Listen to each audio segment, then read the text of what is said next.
before I stood up, my sister said to me, see how good the other people have been. Make sure you're also good like that.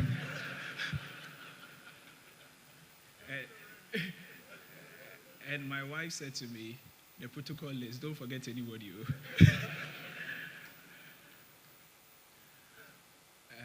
It's interesting that we stand here today. A year ago, we were very sad. And although death is an inevitable thing, when it catches you, you still think about it. And it's one of the things that makes you take stock. In fact, it lets you question the purpose of life. It lets you question your faith. It makes you question the fundamental justice of life itself. And there are a lot of lessons to be learned from death or indeed life. And one of the lessons that has become abundantly clear to those of us in our family who discuss these things and talk about it is that probably the most important thing is what you leave behind when you die. Now, this is what a lot of people call legacy. But some people prefer a legacy of finance or money. Some people prefer a legacy of wealth. Other people prefer a legacy of material goods. But the more we think about it, the most important thing is the legacy we leave behind in the people whom we leave behind. What we like to call the legacy of mind and heart. We feel that that probably is the most important thing.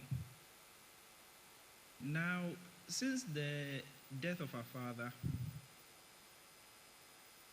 we feel that there are many legacies that one can leave behind.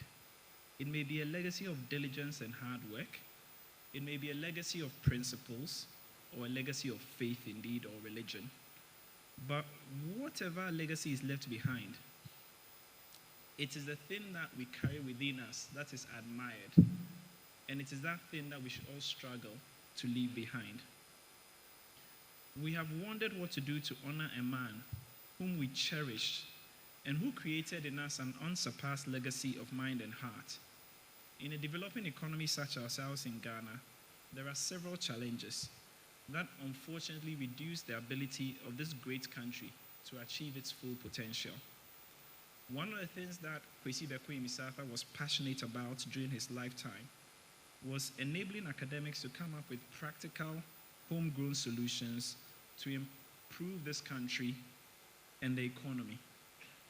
He spent most of his formative years both in academia and technical in this economics department of the University of Ghana. He held a special and deep love for his department.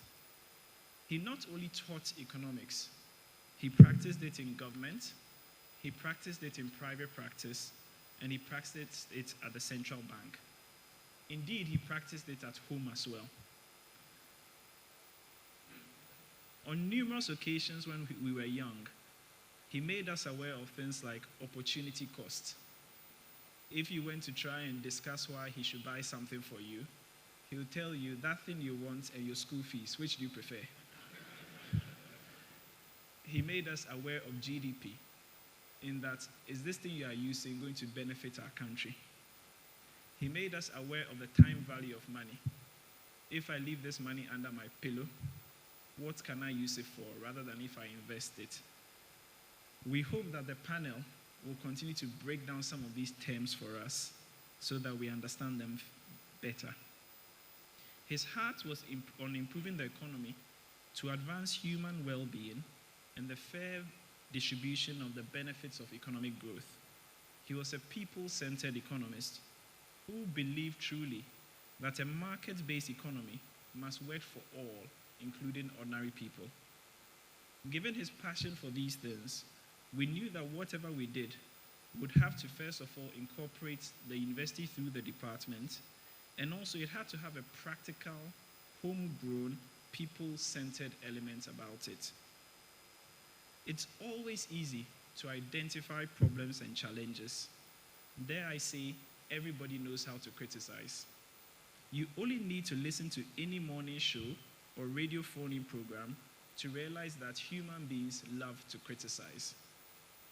The true test, however, lies in identifying appropriate, fit-for-purpose solutions to the numerous problems and challenges we face as a country. These solutions have to be based on data, fact, evidence, and real hard science. One of the things he said once was, we can argue at length about whether this person is beautiful or handsome, but one thing we cannot argue about is whether it's a man or a woman. As of that one, is clear to all of us.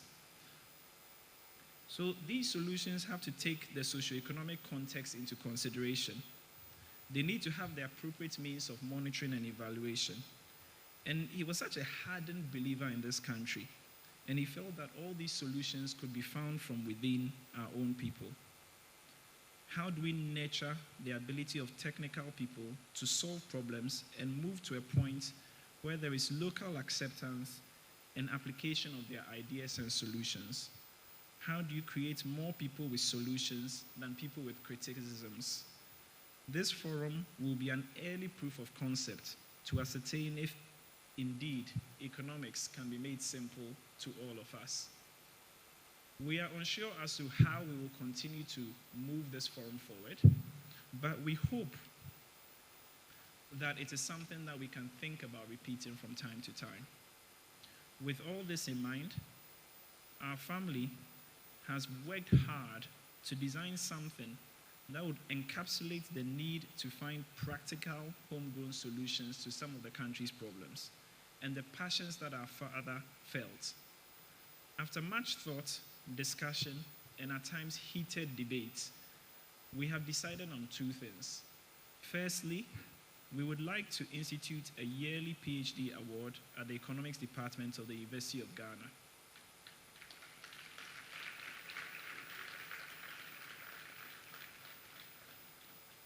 We would like to send this to a deserving high-caliber student. This award has already been fully funded by the family in perpetuity.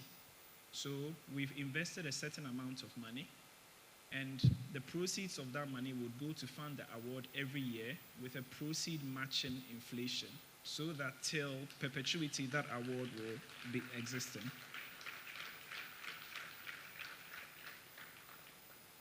I am also pleased to announce that the family is at an advanced stage of exploration with the Department of Economics for the potential to also perpetually endow a chair of economics at the University of Ghana.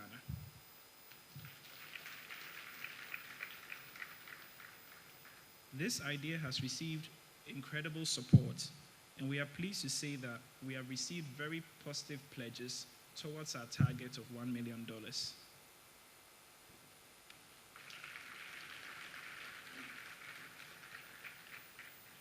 The intention of the family is that this chair will go towards solving some of these problems and dealing with some of the things our father was passionate about. This is all pending the necessary University of Ghana regulatory procedures. Funding a chair in perpetuity means that the Department of Economics will be able to attract and retain top talent of professorial rank to give the occupants of that chair the ability to work towards finding practical and applicable solutions, such as telling people where the balloon is rather than the fact that they are in a balloon. Our father's belief and faith in the powers of the technical intelligentsia is one of the reasons we feel that this is a worthwhile endeavor he would have supported. It is our fervent wish that the legacy of mind and heart he left in those of us who he raised and touched can be nurtured in those who will win the PhD award and in those who will occupy this chair. Thank you all very much.